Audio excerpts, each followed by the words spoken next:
trip to Europe. Sources say the U.S. believes Russia carried out a test of an intercontinental ballistic missile capable of reaching the U.S., but it appears the launch failed. The test happening just 24 hours after test firing this intercontinental missile.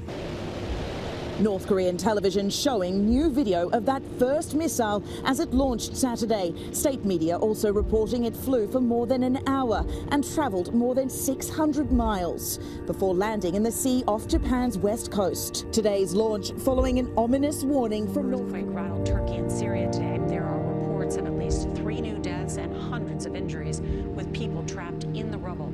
2 weeks after that initial devastating earthquake, the death toll in the region is approaching 45. 1 year later, Kyiv stands, and Ukraine stands. Democracy stands. The Americans stand with you, and the world stands with you. While Russia's invasion of Ukraine has been an unmitigated military disaster with as many as 180,000 casualties, Ukraine warns that it is running out of both men and materiel as Russia begins another offensive. Now, some U.S. officials want the administration to train Ukrainians to fly F-16 fighters so it can send the warplanes to help in the fight against Russia. United States UN Ambassador Linda Thomas Greenfield sounding as if it was not a matter of if the U.S. sends the jets, but how. We have to ensure, and I think Secretary Blinken said this as well, that they have the training necessary and the capacity to use weapon systems that we provide to them. The chairman of the House Foreign Affairs Committee told CNN he hopes the U.S. sends the fighter jets. The fact is, the longer they wait, the longer this conflict will prevail. We need to throw everything we can into this fight so that they can win. Secretary of State Blinken warns that China is considering sending weapons to Russia and warned Chinese Foreign Affairs official Wang Yi in Munich this weekend that such a move would have grave consequences. It was important for me to share very clearly with Wang Yi that this would be a serious problem. The White House has accused Russia of crimes against humanity in its war against You'll hear Ukraine. of wars and rumors of wars. See that you're not troubled. Don't be anxious. Don't be stressed out. We're supposed to be the most peaceful people in this stress-filled world that's falling apart around us. But the end is not yet. All these things must come to pass. Verse 7, for nation will rise against nation. Interesting. That word nation against nation is not Russia will rise against India. It's ethne will fight against ethne. Now we know what ethnicity is. It's not nationality. It's a smaller subset, an ethnic group. What this says is that all around the planet, there's going to be ethnic warfare going on. All over the place. If you just look, in the last few years, there are, it's everywhere. We have the Civil War going on in Northern Ireland, the Northern and Southern Ireland. We have what's going on in Morocco, out there in the Sub-Sahara Desert. We have what's going on in this heart of Africa, in Rwanda and all there, where there's just massive butchery. We're talking about hundreds of thousands of people being hacked by rivals with their crude weapons. It's just all over the world. Ethnic. And what he's saying is that there, when Christ returns, there's warfare around the globe, and it's increasing. There's an online site called Project Plowshare, and which keeps track of all the wars going on, and there's always at least 40 major casualty wars going on all the time. And that's just the ones that they know about. There are going to be wars and rumors of war. Jesus said, but when you hear of that, don't be troubled.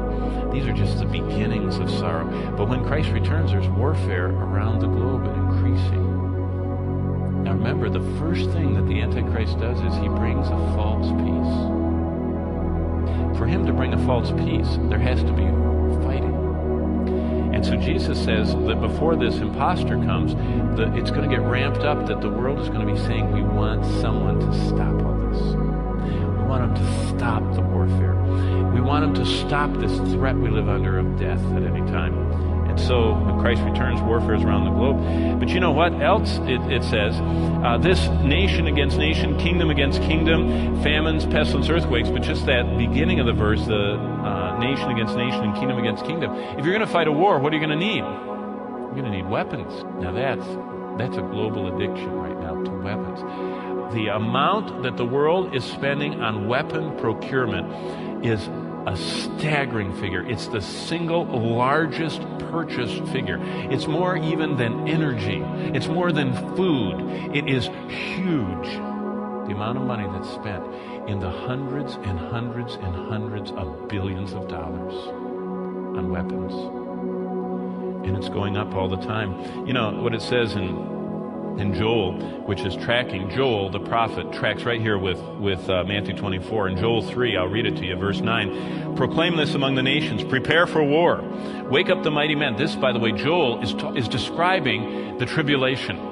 In fact, the whole theme of the book of Joel is the day of the Lord, which is the Old Testament code for the tribulation time and the return of Christ. So Joel is a tribulation book. And Joel 3 is a tribulation chapter. In verse 9, he says the tribulation is characterized by this: prepare for war. Wake up the mighty men, verse 9. Let all the men of war draw near. Let them come up. Verse 10, beat your plowshares into swords. In other words, neglect farming. If you have a poor country, neglect developing the agriculture and spend all of your money on buying weapons. And that's what we see going on in our world. They're neglecting and harming their nations because they're arming and they want more and more arms. Your pruning hooks into spears, verse 10 continues. Verse 11, assemble and come, you nations, gather together all around. Cause your mighty ones to go down there, O Lord. Let the nations be wakened to come to the valley of Jehoshaphat, for there I'll sit to judge them. And on it goes, talking about the climactic Battle of Armageddon.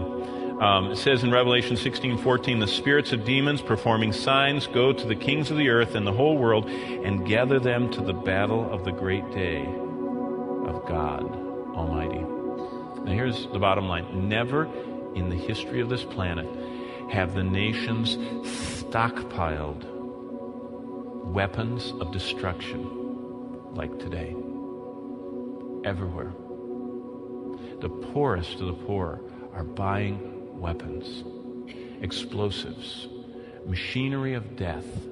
It's the largest, the global arms trade, and you know who the largest purveyor of armaments in the world is? The same one that's pumping out the most anti-Christian cults, America. We sell more weapons. These things I have spoken unto you, that in me ye might have peace. In the world ye shall have tribulation, but be of good cheer. I have overcome the world.